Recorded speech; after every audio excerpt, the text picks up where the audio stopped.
Good morning and welcome. Welcome to the Anchorage Assembly Public Safety Meeting Committee of the Whole. I'm your chair, Kevin Cross, and looks like Dean Gates is joining us. Just walking in the door here, but why don't we go ahead and start with assembly introductions. Karen Bronga. Zach Johnson. Again, I'm Kevin Cross, Dean Gates here. We're gonna get we're gonna get started so we can get everybody out of here early. Okay. First, Chief Curl, we've got the APD regular updates. Come take your seat, introduce yourself, don't run over anybody.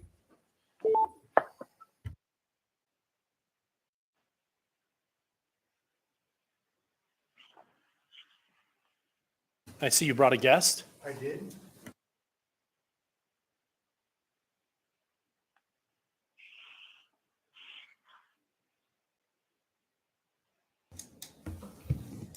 Morning, Mike Curl, Chief of Police. Introduce yourself. Mimi Jones. I'm a records clerk 3, a supervisor in our records department. So I have two things to update you guys on. Well, update on one and give you a short presentation on the second one.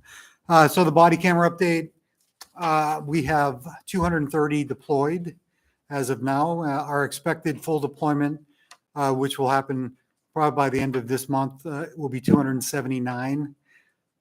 We have all the traffic officers have them, all the CSOs, our IDU people, that's the drunk unit, SROs have them. Of the patrol, we have 154 on patrol. We expect to have 184. We have a few stragglers, long-term FMLA or people on military leave. And then we have about 23 officers that have cars that are just too old, and we won't be able to put the in-car video systems in, as a lot of our fleet cars as well. So we saved them for last, and they should be all done by March 15th. So once we get everything, that's 279. When you add in my 50 vacancies, that reaches us up to just about, that's 329. We ordered 330 cameras. So hopefully like I said, we will have a few stragglers, but all of patrol should be fully implemented by March 15th. Excellent, thank you. And I've just been informed we have 3 people on the phone, by the way. It looks like Scott Myers, Randy Salt, Meg Zelatel. Thank you for joining us. Excellent, go ahead and continue. So one thing I just want to, what this panel is for, I did tell you 23 of my officers are in cars that are so old that we can't put the in-car videos in them, as long as all my fleet cars as well. I just want to make sure we keep the momentum going. We had great momentum last year. We ordered just about 60 vehicles for the police department. We've got the 9 Chevys in February. We got 10 Fords in that are being worked on, and we expect the 48 Durangos to start arriving in March, later this month. So we need to keep that momentum going forward, because I do have an old fleet and we need to replenish it. We need 30 to 40 vehicles every year. So. Next, we're going to talk, well, I'm not going to talk, but Mimi's going to talk about records. Kevin, you requested a update on records requests, so we're going to give you a presentation on where we are, what we're doing to make it better, and try to explain what the backlog is right now. I appreciate it. Before we proceed, did anybody have any questions regarding the body cam update? Karen? I got a little lost in the numbers. So you said 230 deployed now, 279 by the end of the month. And then the 330, is that when all the cars have them in? 330 that's how many we ordered. We didn't order, the 330 is when we're fully deployed. That would include patrol, FDO, the academy, crime suppression, warrants, and K9. So that'd include all the units. That'll be about 330. Like I said, we have 50 vacancies, and it's going to take a couple years to fill all those vacancies. So there's no foreseeable future where we'll have 330 cameras deployed, but hopefully by the end of March, we'll have the majority of, if not all, cameras deployed to people who are currently employed with us. Thank you. Okay, my turn. The records department, we process records requests from the public as well as other.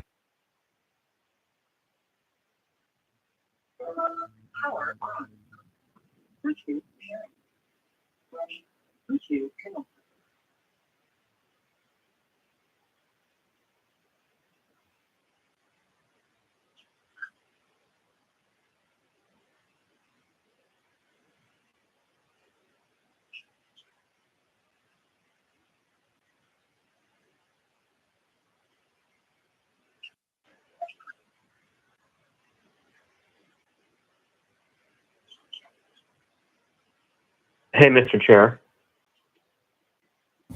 Yes. Someone's on the line? I can't hear anything they're saying, so I'm not sure if she's talking or Okay, not. would you go ahead and move your mic a little bit closer, maybe make it easier, Mr. Myers? Thank you. Thank you, Mr. Myers.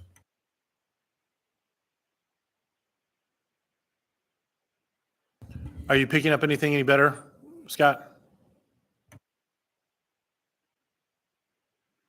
I can hear you just fine. I don't know if her mic is not on. I can see her online talking, It's but I on. can't hear anything. Okay. Yeah, I don't know. That green light didn't mean anything, I guess. I wanted to just kind of go through just kind of the basics about requesting a report, how we communicate with individuals requesting those reports, and kind of some of our processing basics and why we do run into these backlogs. Requesting records, as I mentioned, it's a pretty simple process. It's going to anchoragepolice.com. We have an icon on there. It's right under our chief's photo. It says request records. You can click right on that. You create an account. And then we communicate with you through that. We refer to it as a portal. Our citizens can give us a case number if they know their case number. If they don't know case number, we just ask to give us as many details as possible. So our records clerks are able to search through all of our records to narrow down what they're looking for. If they have questions, if they're not clear what the citizen is requesting, they can communicate with them to try to get more details. A lot of times citizens flip numbers in a case or things of that nature, or they're recollecting something from years ago and they never had a case number. So they're providing us as much information as they can. We also provide consent forms on that website as well, because there are cases or incidents where we do require an adult consent form or a juvenile consent form to release the records. Going on to the next one, our processing basics. We are guided by very strict procedures, which are guided by several things. The type of incident it is, so the nature of call, the involvement type of the individuals. Is it a juvenile? Was there an arrest? Is it a deceased individual that somebody's requesting the report about? Case status. Is it an open case with the Anchorage Police Department? Is it an open case in the court system? Was it an agency assist that we were involved in and it's open with the Anchorage Fire Department? These are all things that we have to consider before we even begin to process somebody's request. There could be other cases cross-referenced within that incident as well. We have to look at every one of those incidents, cross-reference, and go through all these same checks. And then we also look at who the requester is. Is it a public request, which is just your citizens, or is it another law enforcement agency, or is it a subpoena or a court order? Law enforcement agencies typically, and subpoenas and court orders go to the top. We have no choice when it comes to subpoenas and court orders. We have to respond to those. Otherwise, we do the requests in the order in which they're received. Regarding the volume of requests and staffing, an enormously high volume of requests. I do have one correction on here, Mr. Cross. Where it says January 24, we received 3,672 requests. Those are actually the number of requests that were open at the end of the month. We actually had over 5,100 requests when we started January. Our staff processed over 1,500 requests, the majority of which are for documents, the actual reports, as opposed to audio, video, or photo, 911 calls, things of that nature, and of course, body cameras now as well. To try to address the large volume of requests that we have and the backlog that we have, our last bid cycle, which ended the end of January, and it was for 4 months. We focused on training the majority of our records clerks on processing records requests. It's a very involved process. As I already discussed, we have a lot of procedures we have to follow. We have a 100-page document that has our procedures in there. And so when a clerk is going to process a request, they've got to go through all these checks to see if they can even release it, who they're releasing it to, and what needs to be redacted. So it's a time-consuming process just training individuals. At the beginning of this bid cycle, which we just started in February, we added a full-time clerk to our redaction, our records redaction team. So we now have 3 that are solely focused on just processing records requests, and that would be the document side. So that is their full-time job. We also added an individual to our redaction specialist team, and those 3 individuals focus on processing requests for body cameras, the audio, visual, video, photos, and things of that nature. The thing to keep in mind is the 2 people that we added to those groups, we took off of what we would refer to as our floor with our other clerks. And our records clerks, I don't know if you're aware, we answer phones, we take police reports for our citizens, we help them process online reports. We are responsible for a court desk, which basically acts as a liaison between the courts and our police officers. So getting all those arrest reports and ATNs and documents to the prosecuting agencies. We operate at HQ. We have clerks down there collecting payments and just assisting citizens at the front counter. We're a very, very busy unit with a lot of various responsibilities. And we've been trying to hire more people, which I think is something the entire municipality's been dealing with. We have an academy going on right now with 5 individuals. We hope to have released onto the floor to actually start their training. But that whole process, it's a very long process just to get people up to speed. Do you have any questions or need any clarifications? Karen, you recognize?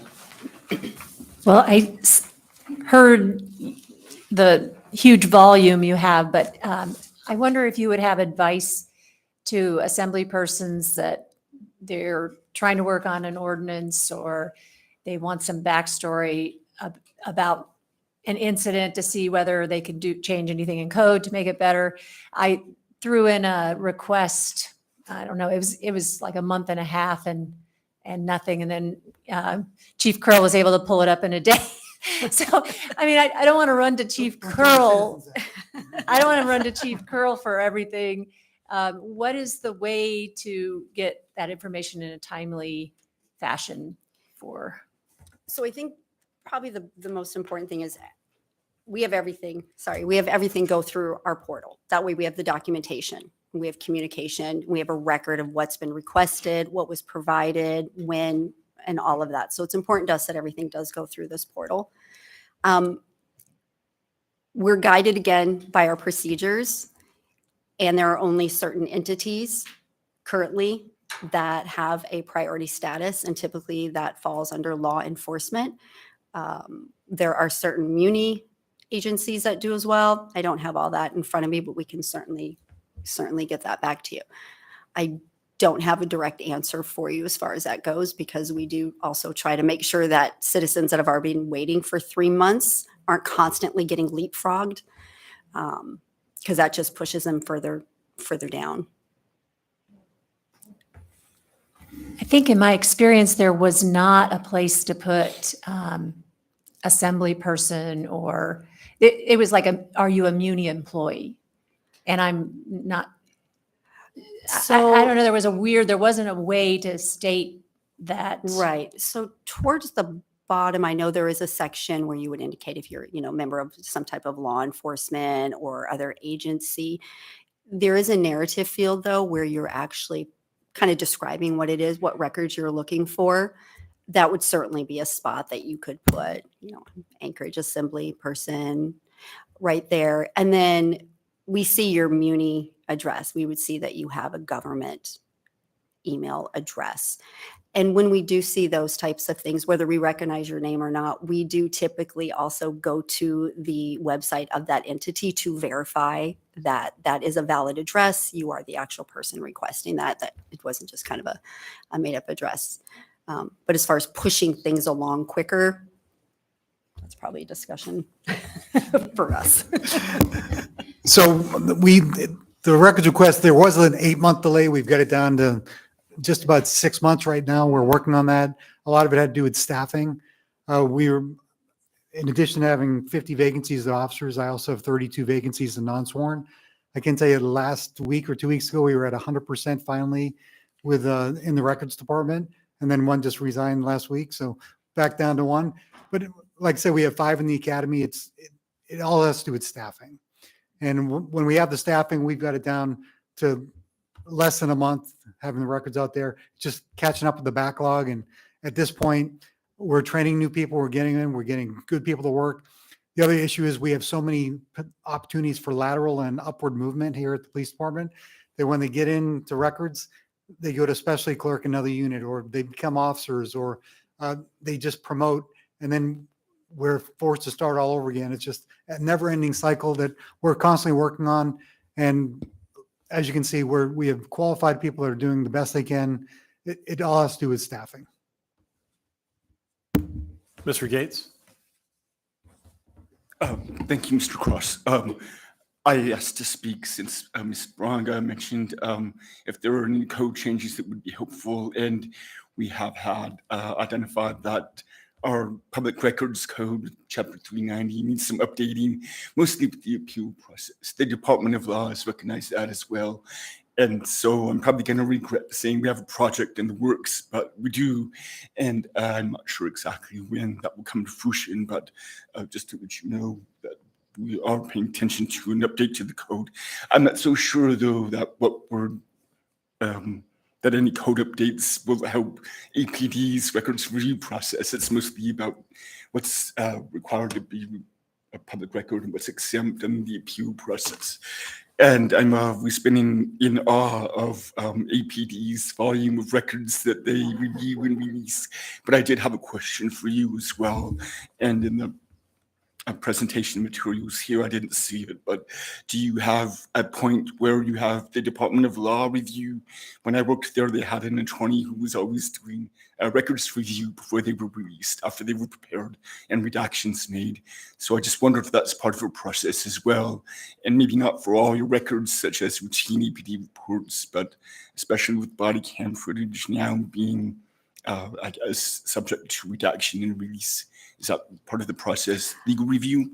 Well, I can tell you, before I started working at APD a little over 3 years ago, our procedures were in part formed with the assistance of the municipal attorney's office. We typically don't reach out to the Muni prosecutor's office unless we have an unusual case or request, I should say, that we're just not sure our procedures really give us a good, solid, confident direction to proceed. So we will reach out to the Muni's prosecutors in those situations and ask for guidance. It doesn't happen very often, though. But as far as like a routine monitoring or reviewing of what we do, not to my knowledge, no. You're welcome. All right, I have myself next to the chair, and I have just a couple questions. So one of the questions I had was the average turnaround time. You're saying is around 6 months. I guess part of my concern was that is an individual that might be making a records request in order not just for a prosecution, but for an adequate defense. So, and that might be for the law department when they come up here, because if an individual isn't able to get their records in time for their court case, then I'm curious on how that negatively impacts them being able to adequately defend themselves. So you're having a multitude of these requests coming in. How do you prioritize requests? Because obviously it's not just whoever's first in line. There's certain requests that take priority over others. What does that prioritization process look like, or what are the piles that you put them in? So the prosecuting agencies, the district attorney's office and the Muni prosecutor's office, they get their reports. That's part of our court desk procedure. And then anything that they're needing, they get. if somebody is a defendant, my understanding, and your law people can verify that, is that they would request that through the discovery process to get the records that they're needing. Then we do have part of our procedures, again, law enforcement takes priority. So if we have a request from a law enforcement agency, that gets routed immediately to our redaction folks, and they address those right away. Those are typically very quick, simple requests. Other than that, it is clicking through. This is the next request in the queue. This is the one we're going to process. We do have the ability, if there is a very simple collision request, for example, that we can process in 10 minutes or less, we allow citizens to pick those up at the front counter. So we do our best to try to siphon off some of those where we can. But for the most part, we do try to stick to first in, first out. Okay, and so if law enforcement makes it, obviously they get it a little quicker. And I guess just if that's a public record or if that's something that's been redacted, then would the other parties in that, I guess they would have to make a formal request, but let's say a defendant in that, they might have to wait 6 months. Is that my understanding for that same information? If they're putting in a request, yes. Okay. But typically these law enforcement Oh, requests well, this are might be not- fantastic. Thank you. Yeah, and I would put things in perspective. So, I'm not, this is anything personal or anything. I mean, it's just, I've had a couple constituents over the 2 years that I've been here bring up the concern with record requests. And specifically their issues were they made requests and they didn't get the information they needed in time for their hearing. And so that's concerning, you know what I mean? And then another one was they made a request and they were told, if you want, it's going to be 4 to 6 months unless you get an attorney. But they were like, I can't afford an attorney. So that was my next question, was how do we prioritize those? Can't an individual request their own personal records without having to hire an attorney in order to expedite those timelines? So it's number one, Dustin Pearson, city Thank you. prosecutor. Appreciate it. I can only speak to the universe of open criminal cases. Okay. And so when we get a case from APD, the first thing we get is the reports from the officers and all that involved. While we have a criminal case open, those reports don't belong to us, but we're the custodians of them. We hold them while our case is pending until the case is closed, at which point we let APD know through the ATN that this guy pled out, or we dismissed it, or went to trial, and here's the result. But until the case closes, we're the custodian of those records. As a matter of course, and it is not a 6-month timeline, it is a matter of weeks. It goes to the defense lawyer, and if the person's pro se, meaning they don't have a lawyer, we have to do those redactions that Records was just talking about. So just as a big picture thing, what she's talking about is for everything that's not an open criminal case. So if it's a fender bender, or if I'm curious about a crime involving my ex-wife for my divorce case, like I'm not involved in that criminal case, I might be asking for those records. But if it's an open criminal case, you're not going to get those records because there's an open criminal case. If you're the defendant and you want to defend yourself, you'll get those records from us, from the prosecutor, either to your attorney or to yourself when they're redacted. But none of that is on that 6-month timeline she's talking about. The thing she's talking about is public people asking for any random incident with an officer. And if it happens to be the answer is the case is open and there's an open criminal case in the court system, she's going to send them to us. And if they are privy to that information, we'll release it to them or their lawyer. And we do that right out of the gate. That happens again. That's a timeline of 3 weeks, I think, is the current where we're at right now.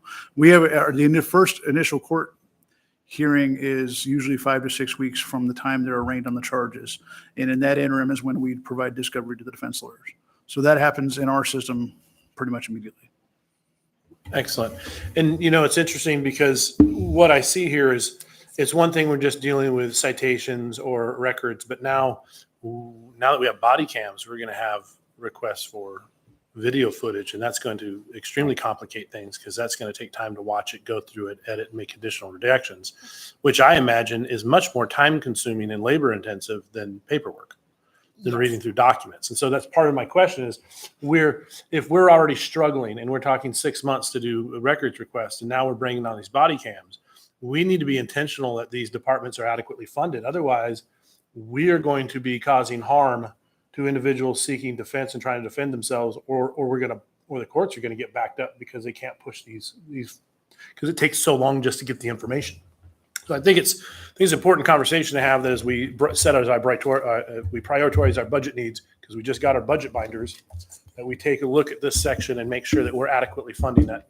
And that was the whole reason for my questions. And we'll look at that, and hopefully we'll have a good gauge in which to look at it and see if we need, for the next fiscal year, if we need to add people to the redaction or record section. And before I hand it back over to Dean, because Dean has hand up, I guess what would be nice to know is what is considered an average or acceptable time?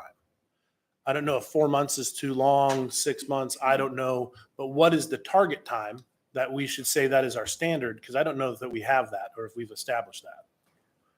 And I guess that would be in touch with the prosecutor's office to say, what is the realistic time that individuals need that time? And then the court case comes up to make sure that all the players involved with this have time to gestate the information. Does that make sense?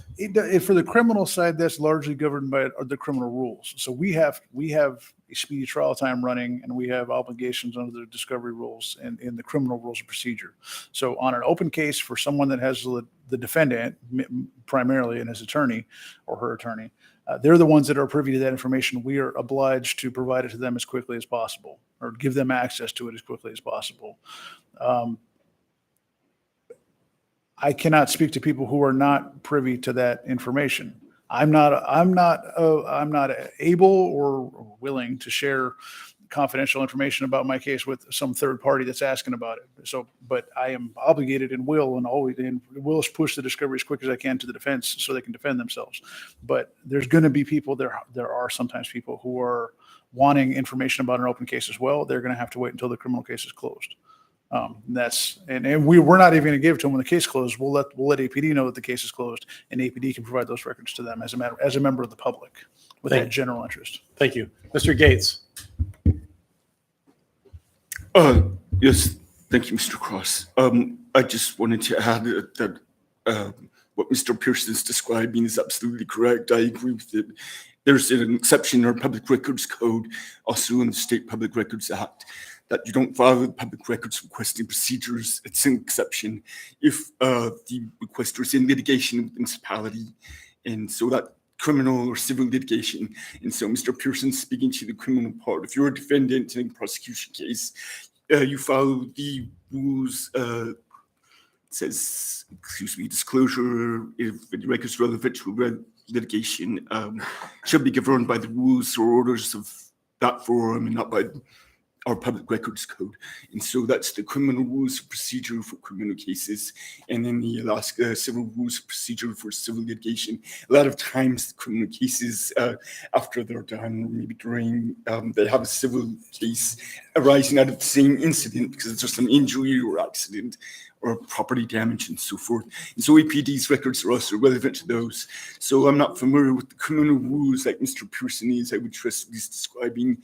But if it's a civil case, when the case is filed, soon thereafter, there's an initial pretrial order, and usually it's 30 days after that, parties are required to make disclosures of relevant evidence, which would include all the relevant records related to whatever the claims for, whatever accident or injury or property damage it's about, and that might include APD records. And so those 30 days, I guess, is the timeline that you're asking about if you're in litigation. And so it's really important, I think, when somebody's submits a public records request, that the municipality identify if they're litigants in litigation with the municipality or not. And then we know which way and which procedures we need to go through. That was very helpful. Thank you, Dean. Do we have any other questions? Oh, yes, Karen. Thank you. I was curious about the costs of the records request. I had a constituent that has talked to me about a like $6,000 plus charge to a person to get a video of an incident from the dash cam of a car. And I just like was shocked with that. And is there like a standard charge for different types of incidents? Yes, there is. And actually, when someone puts in a records request, they immediately get an email that comes to them through that portal.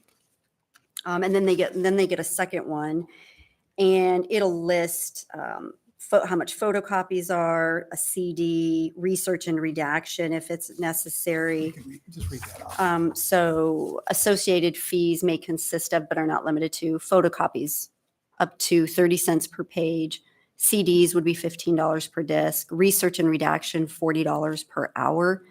The majority, though, of the even audio video is released electronically through the portal. Very, very rarely are we putting anything on discs anymore and sending those out. A typical request, for example, a collision report, is almost always just $6. I can't speak to a six. That blows my mind. I've never heard of such a thing. So I don't. I'm kind of wondering if that included lawyer to help get it released but yeah, thank you for clearing that up. Of course, you're welcome. I don't see any other questions. I don't see any further questions. I greatly appreciate it. Thank you You're so welcome. much. Thank you. Before you leave, Ms. Zalatel, you're recognized. You had a question? Thank you, Mr. Chair. So can people make sure they're off? Okay. So I have an informational request to APD and the prosecutor's office. Approximately a week or two ago, there was an op-ed published about the low number of prosecutions and finalized reports or charges for sexual assaults in Alaska. And I would like to know what Anchorage's data looks like. I understand there's a statewide report that reports this type of data, but I would like to know what is the charging rate or what is the percentage of charges brought forward from the APD side, and then what is the rate of prosecution from the prosecutor's office? Hoping that we can see how we're doing with regard to this concern raised and maybe circle back to it next month. So you're referring to the 2021 Alaska Criminal Justice Commission report where it listed statewide. Do you have a time period you'd like us to look at? Because their time, they do it from July to June. I just need to know what time period you'd like us to look at, how many years, and do you want to do it the same way the commission report did it, or do you want to do it by calendar year like we normally track items? Let's do it by calendar year because that aligns with our budget process. And if we ever want to come out an issue, often it's with money. And then whatever you think is most appropriate, knowing that the state report is out there and really easy to access. So I just need to know potentially what differs. Okay, I'll have that prepared for next month. Thank you very much. Thank you. All right. While we change seats here, next we'll bring up Chief Schrage for our Anchorage Fire Department regular updates.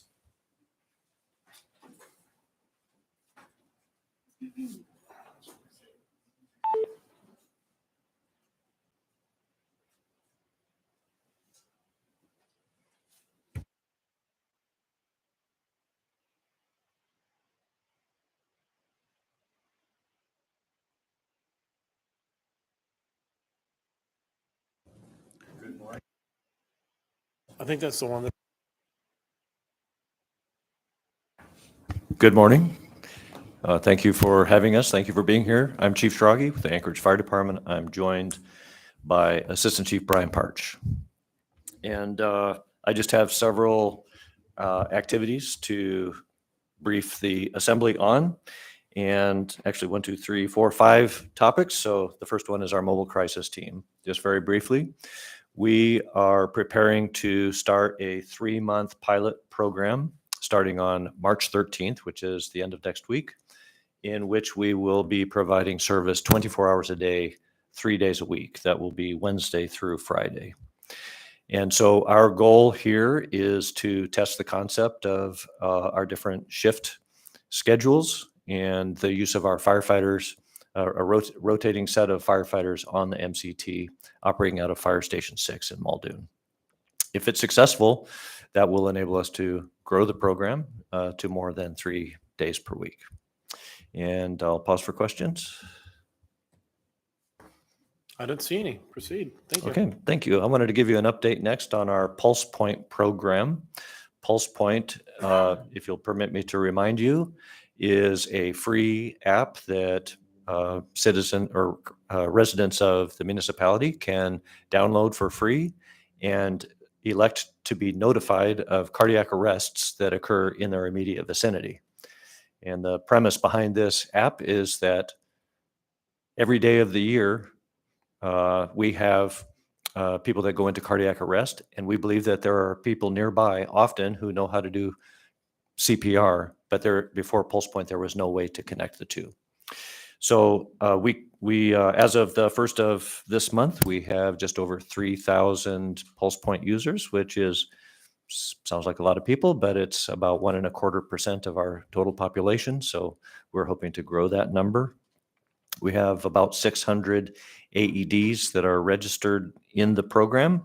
And so if a cardiac arrest occurs in your vicinity, the app will also notify you of the nearest AED and how to get there.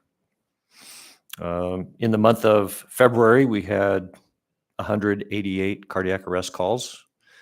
And of those, 85 were in public places, which means 85 would have gone out for citizen alerts. The rest of them would only have notified the police officers and firefighters. Pause for questions. I have a question. Yes, sir. Is Pulse Point a nationwide program that we work with other fire departments? Say I were to leave and I were traveling, would this know my location and work in other jurisdictions, or is it just specific to Anchorage? That's a great question. Thank you, Mr. Cross. Yeah, so Pulse Point is available nationwide, in fact, continent-wide. It exists in Canada and many places too. There's about 6,000 communities across the nation that have Pulse Point. And if each community gets to determine who gets notified that aren't with their jurisdiction. So it might be jurisdiction by jurisdiction. But if you fly on Alaska Airlines to Seattle, turn on your phone once you land, and if you're a Pulse Point user, you will receive Pulse Point alerts in Seattle, in the airport, and in the vicinity. Excellent. All right, Okay. I don't see any further questions. Thank you so much. Moving on, thank you. Just very quickly, I wanted to give a very brief update on our first academy of 2024. We currently have 17 cadets that are going through the program. They recently completed all their emergency medical training and have transitioned into their fire and rescue training. They started January 17th, I believe, and they will be graduating on May 10th. And at that time, they will each, all of them that pass all of those requirements, will each be assigned to fire stations throughout the Anchorage Fire Service area, and they will begin about a year of on-the-job training. Zach, you're recognized. Did you start with 17? Mr. Johnson, yes, good question. We started with 17 and we're currently holding at 17. Excellent. Thank you. Our next topic is an issue that has been challenging for us, and that is ASP. ASP has not been challenging to us, but the size of their service area has posed a challenge to us. We have been we've held a couple of meetings with the health department, and we have begun sharing some data back and forth. Our hope is to extend their current service area to capture more of the clientele that ASP would serve. So presently, we have a significant number of incidents, particularly along the Old Seward Highway corridor, all the way south past Diamond Boulevard, where just in last month we had in all of last year we had about 700 calls for ASP eligible clientele that were not picked up by them. So what happens is we end up sending a fire engine or an ambulance to serve that population, and it's not the best use of those assets. So, and then one of the other troubling things is that the ASP service area doesn't incorporate the current congregate shelter, which is the old solid waste services building. So we're aware that there are financial constraints on the size of their service area, and that there are negotiations that are occurring or will be occurring soon for a new contract or for the existing contract. And I just wanted to raise this issue to your attention. And I would just add what, I'm sorry, go ahead. Oh, go ahead. Yeah, make your last comment, and then I'm going to turn to Mr. Gates. My last comment was just that the clients along that old Seward corridor are mainly served by the units at Station 12 on Homer Drive and Station 4, in particular, Medic 4 and Medic 84, which are two busiest units. Thank you. Mr. Gates? Thank you. Yeah, Chief Schrage, if I understand correctly, the ASP service area is defined by the contract with the service provider. It's not defined by code or anywhere else, just by the contract. Is that right? Yes, sir. Thank you. Thank you for the question. Mr. Johnson? Yes, he said, I think in 2023, there was 700 calls AFD took that could have, if ASP had been available or within their area, responded to. Can you put any kind of, and you think about this and get back to us if it's better, but a cost with that? I mean, do you guys come up with a rough estimate about what we're paying per call? I mean, if it costs, $1,000 of time every time we send a truck out to respond to one of these, then, we could certainly consider that a factor if we're looking at making changes to ASP's funding. Thank you for the question, Member Johnson. I don't have that calculated. We could do that. I think it's important to point out it doesn't affect just us, but also the police department. What happens is there's the financial cost of sending the unit and the personnel that are on it and all of that, but probably the more significant cost is it's an increased demand on a system that's already being strained. Our call volume is in every metric compared to the same time last year. Just number of medical calls, number of fires, number of 911 calls. They're growing rapidly. And what happens is once we encounter a subject who maybe would be ASP eligible, and if we determine they have no underlying medical complaints, it's not appropriate for us to take them in an ambulance to the hospital. What happens is we take them to the hospital and they don't accept the patient. The other thing is our other alternative is to sit there and wait for APD to come get them, and they're strained as well. And sometimes it can be an hour. And so that's an hour that our fire truck or ambulance is off the road and unable to respond to other emergencies. But we can work on calculating the financial impact of that for you. Yeah, thanks. I'd be curious, but I also appreciate that additional context because I think that's certainly something important to keep in mind when we recognize that public safety resources are scarce resources. Thank you. Do you have anything to add to that?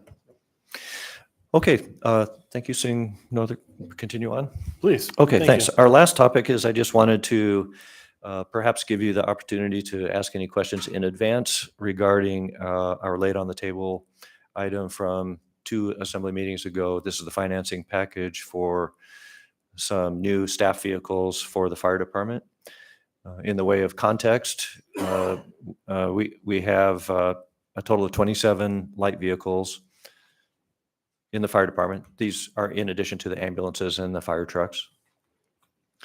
Of the 27, 21 of them are all meet the criteria for replacement. The newest one is a 2007. We have one of those, and then we have vehicles still being used that are into the 1990s. And so we have presented before you, the administration has put before you a financing package that would enable us to go ahead and purchase some vehicles now, and then ultimately, we would pay off the loan when the SEMT funding arrives later in the year. And so if there are any questions, I'd be happy to take them. So 21 out of 27 vehicles are in need of replacement, or at that time? Yes, 78% roughly? it's a large, that sounds about right, yeah. Thank you. My math is correct on that one. That's something that we've been talking about, and again, we've discussed this at budget meetings specifically, which is trying to get on a rotation and trying to get it fixed in. Because then what ends up happening, if we're not having a planned replacement and upgrade for all our, public safety vehicles, then then we end up with these huge, massive expenses on top of the radically increased maintenance expense. So it begins to, it's compound interest, right?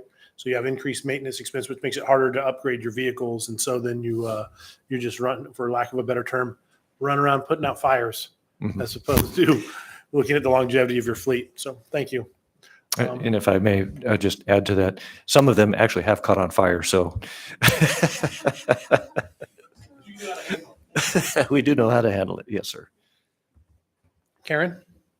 Thank you, Chair. I wanted to ask, are you ever able to, you talked about having to bring a fire engine. I mean, clearly getting Anchorage Safety Patrol a bigger turf is better, but could you instead take a staff vehicle to one of these calls along Old Seward that you were saying is just kind of a babysitting job? I don't know. But you always have to do the fire truck. Is that correct? Yeah, thank you for the question, Member Braga. Yeah, we could do that, and we have talked about it. What happens is internally we run up against sets of competing values. So one of the values that we are trying to fulfill is to keep our trucks and rescues and some other units staffed with 4 people. It's safer, more effective, and so forth. So there's a tug of war between doing that to staff a light duty vehicle with an EMT to use your word to sit by these clients would require breaking apart the fire company. So it has been a topic of discussion. It is something that we're interested in doing, but we just haven't done yet. Thank you. And I see at one point we were joined by Felix Rivera, and I apologize, Felix, I didn't see your name tag on the table, but thank you for joining us. Anything further? No, I just would like to thank you for your time and for your thoughtful questions. Greatly appreciate it. Thank you for showing up today. Next, we have Law Department, regular updates.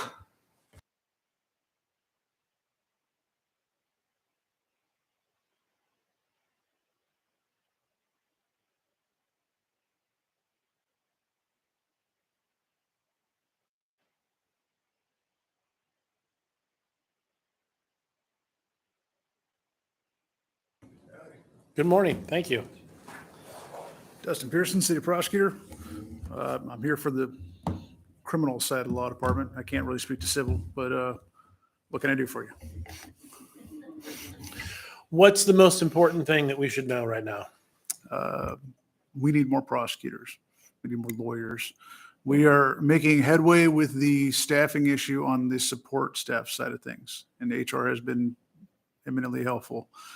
On paper, in 2 to 3 weeks, we might have 14 out of 15 of our support staff filled.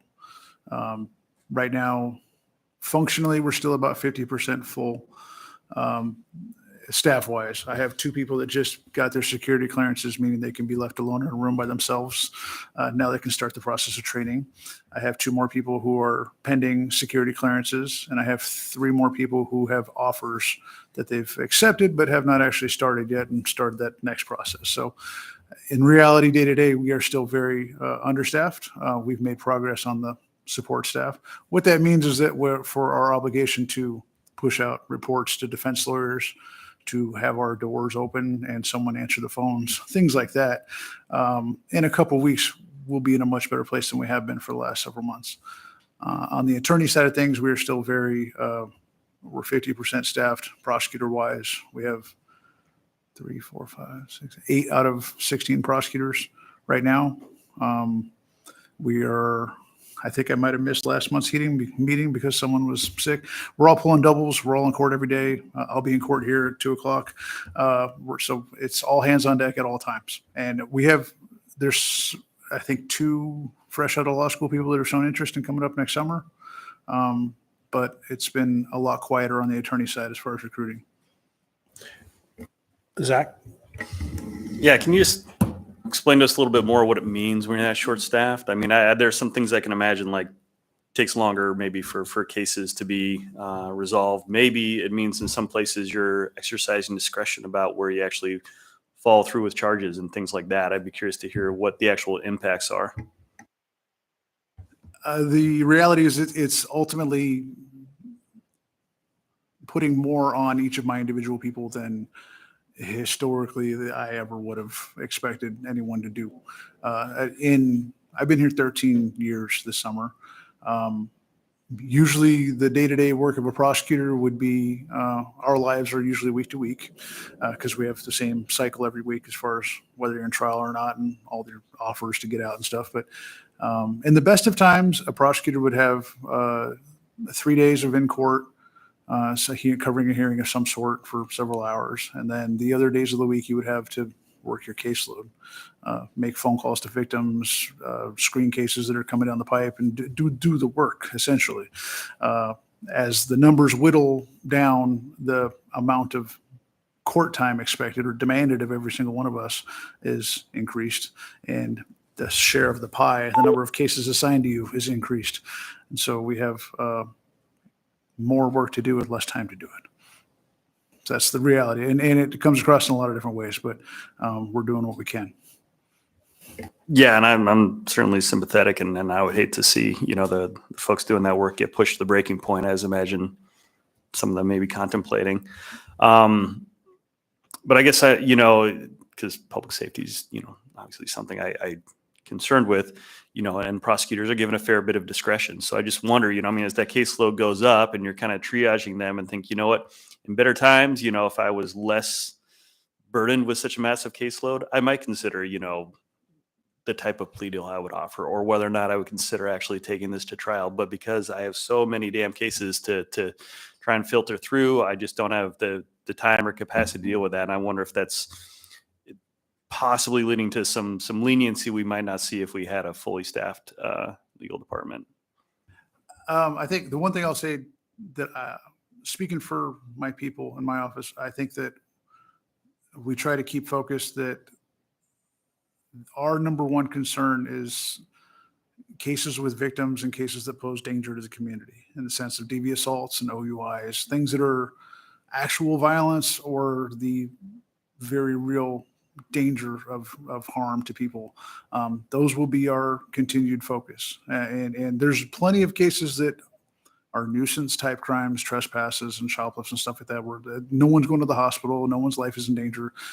We are still prosecuting those. We don't have it as a policy that we're not doing that. That happens in some agencies sometimes. But we are very much committed to making sure that there's not any blood on our hands. And so to the extent that we have, and every day we are exercising discretion, and every day we are deciding where to invest our resources, but we are doing what we can to make sure that those cases are getting the priority. Thanks, I appreciate that. And I guess my last question would be, what do you need to hire more lawyers? If I knew the answer to that, I'd tell you, but it's a combination of things of our location, I'm not entirely sure.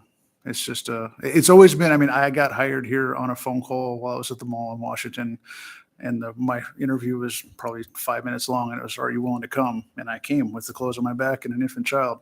So, this is not a new problem of getting attorneys to Anchorage and people that are willing to do prosecution or want to do prosecution. But I think that the culmination of COVID and everything else we've been bleeding out long enough and not replenishing. There's always been, it used to be the building's on fire when we were missing 3 or 4 lawyers, but now we're down 8. And so that's a new world of pain. And if someone gets hurt or sick, then I'd honestly, we'll figure it out, but we'll make it work. But this is not the way it's supposed to run. And I guess to follow up on that, how critical is it that the individual in all cases that the individual live in Anchorage? I mean, at some point there's some interaction, but is there an opportunity in certain matters that we utilize workforce outside of our boundaries, working virtually or using technology? Because, I mean, you know, Thank you for the question.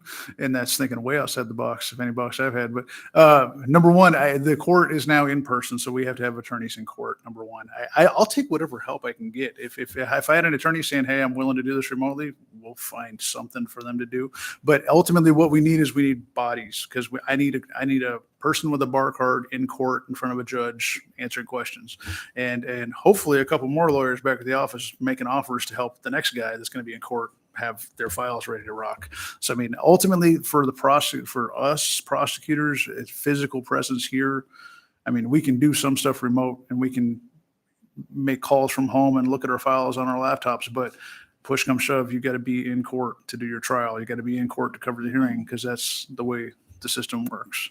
And so I don't have the luxury of telecommuting someone from Seattle and calling them a prosecutor and I could give someone work, but they can't help me the way I need help, which is bodies in court.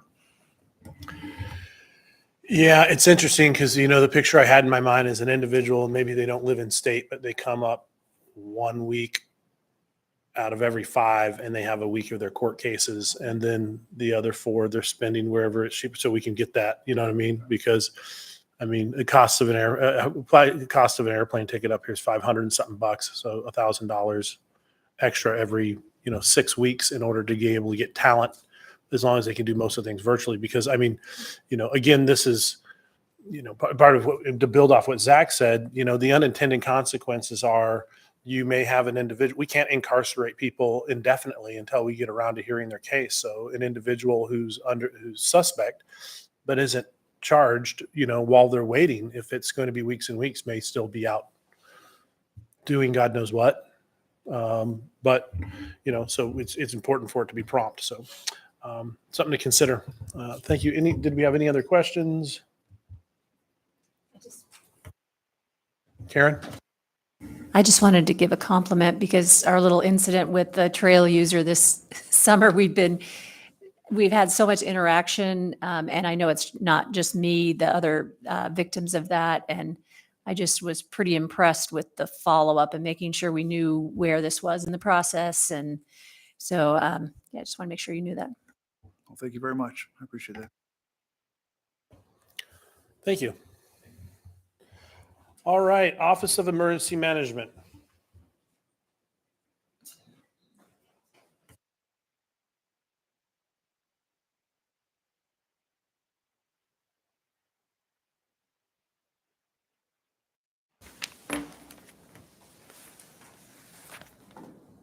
Welcome. It's good to see you again. It's still morning for a couple more seconds here. Good morning. My name is Amanda Loach. I'm the director at the Office of Emergency Management. Today for you, I will present a few topics in terms of just 2 of the phases of disaster management under preparedness and disaster recovery. So first, under preparedness, we have several planning issues that we're dealing with right now with the Arctic Winter Games. 2024 is about to kick off in Mat-Su, and a few events here in Anchorage. From the 10th to the 16th, we've been working with the large event organizers to make sure that in the event of an emergency, that there's contingency plans and different emergency services available, including working with AFD for any volunteers that might want to help with emergency medical staffing, and then contingency sheltering, working with the Denina Center, University of Alaska, and of course, the fire marshal, just in case we needed to house a large number of athletes and staff here in Anchorage, as opposed to in Mat-Su, where they intend to shelter. So there is quite a bit of planning going into that, and we look forward to a safe event coming up. Also, we have a seasonal risk that we've been just highlighting with the added snow loads from this year's snow. We've been working with the experts in the avalanche community to make sure any additional risk is amplified. This is a very specialized area of emergency operations. So the avalanche experts are those that determine where we are with risk.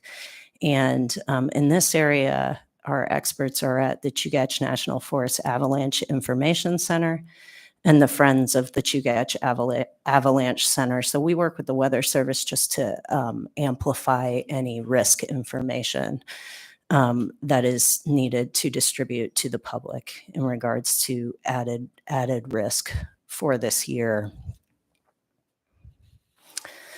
Moving on, we have just finished up our community planning process for the integrated preparedness plan. This is a multi-year plan that we help put together for all over Anchorage to make sure that as we are planning, training, and exercising, buying equipment, different things like that, we're not having gaps and seams and duplication of effort to get ready for emergencies and disasters. So we did hold a workshop that had 34 participants from 18 organizations to put that plan together. We also had surveys to take in information for that plan from 15 different organizations. And then we submitted a plan to the state. So statewide, we'll go to a conference in April, which is a free conference that's held here in Anchorage. And it's the Emergency Management Conference of Alaska. And in April, we'll share our community plans statewide. And then we can work with other communities if we need to in order to do regional planning or statewide planning. One other thing that we did this month is we joined a national steering committee for public assistance. So there's two different government programs called public assistance. The one that we deal with is the program that pays for disaster infrastructure. So all of the work that we did for COVID, all the repair work and permanent work that we do for infrastructure, that's public assistance. And so $126 million that we spent on COVID operations, $40 million that we spent on earthquake operations, et cetera. So we've been asked to be a member of a national committee to help the federal government with improving that process. And we're happy to do that. One more thing that OEM picked up this month is another round of funding for cybersecurity. We've already put together one series of applications for that. And this is our second series of cybersecurity grants. So we're taking in proposals right now from several different organizations in order to put forward some good resources for cybersecurity. Any questions on planning? Okay. Yep. So events. Right now we have an exercise going on. It's a full-scale exercise, a 9.2 earthquake scenario. This is a regional exercise hosted by the state of Alaska, but we have several sites here in Anchorage that are exercising. We went out in the field yesterday and did damage assessments through GIS. That was exciting. We have firefighters, police officers, and code enforcement officers all doing mock damage assessments as part of that exercise. There's several different contingents of the National Guard here from various different states over at the Fire Training Center, working with firefighters on search and rescue training and operations over there. AWU is doing a portion of the exercise to make sure that they can safely transport hazmat that they need to transport to get chemicals in the water and do that safely in the event of an earthquake. So anyways, there's lots of different scenarios that are being played out, some of them actually operating in the field and some of them simulating. We had a full-scale activation at the EOC yesterday. So we're happy to have that moving forward. I should mention as well the outside agencies that participated from the Amateur Radio Club, the Red Cross, and the United Way are also a participating partner. Coming up, we do have the Anchorage Local Emergency Planning Committee. That is a public meeting. All of you are welcome to attend that, and those listening as well, on March the 20th at the library, and we are recruiting for voting members. So as far as legislative issues, I did list for you this month some recent things that have come across your agenda. Just last night, we had $230,000 worth of personnel costs through the Emergency Management Performance Grant. This is a competitive grant that we have staff working at the OEM. And then as well, there's 2 more grants coming to you on your agenda very soon for appropriation, $413,939 for Homeland Security. Anchorage Police Department will have equipment in there. The Anchorage School District will have a continuity of operations plan funded through that grant. And then as well, the Alaska X exercise that we were just talking about has some funding in there. AWU has also received some funding for a cyber plan that will be coming to your agenda shortly. Cybersecurity, I should say. Any questions on preparedness? Okay, last, in terms of disaster recovery, a lot of people don't realize how long recovery actually takes, but I'm sure you guys are seeing this on the finance side still. And so we are actually analyzing the different actions that we took for COVID-19 response. There are open surveys right now for all the members of the public, the business community, any emergency responders that can participate in that after action review and analysis. Pending actions that we have related to that review are actual one-on-one interviews with key partners and then a written report to follow. That concludes my report. If there's any questions, I'd love to take them. Zach. Yeah, how's staffing at OEM these days? So right now at OEM, we have increased significantly since the 2018 earthquake. We've almost doubled our staffing. We have a couple of key staff members that are missing right now. We have 2 positions that we're looking to fill. I will say that a lot of our funding comes in through grants, which isn't always the most stable way to keep staff. And so, I mean, we're doing better post-disaster, but the work has increased significantly because there wasn't a federal declaration since 2003 in this jurisdiction. So since 2018, we've had a great deal more work to do. Yeah, that makes sense. And when you say size of staff has almost doubled since the earthquake, that's doubled in terms of the number of positions, like the number of positions allocated to OEM, not just the number of, you didn't just fill a bunch of empty spots, you created new spots, right? Yes, we had to create new spots for that. Mm-hmm. And I think, hopefully that event, served as a wake-up call for the need for the work OEM does. But you talk about that you're fairly reliant on grant funding. Is that to say that there's some concern whether or not this is sustainable long-term?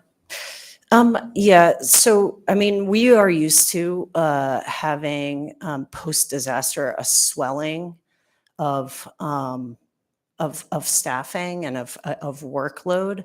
But I would say since the 2018 earthquake, we haven't seen that workload going down. So we're only increasing it. So prior to the 2018 earthquake, and the Assembly supported that in code, prior to the 2018 earthquake, we were only charged with doing planning for emergencies. And now, as part of the code, our roles and responsibilities laid out include, and we've demonstrated that we are doing response, mitigation, recovery, et cetera, et cetera. So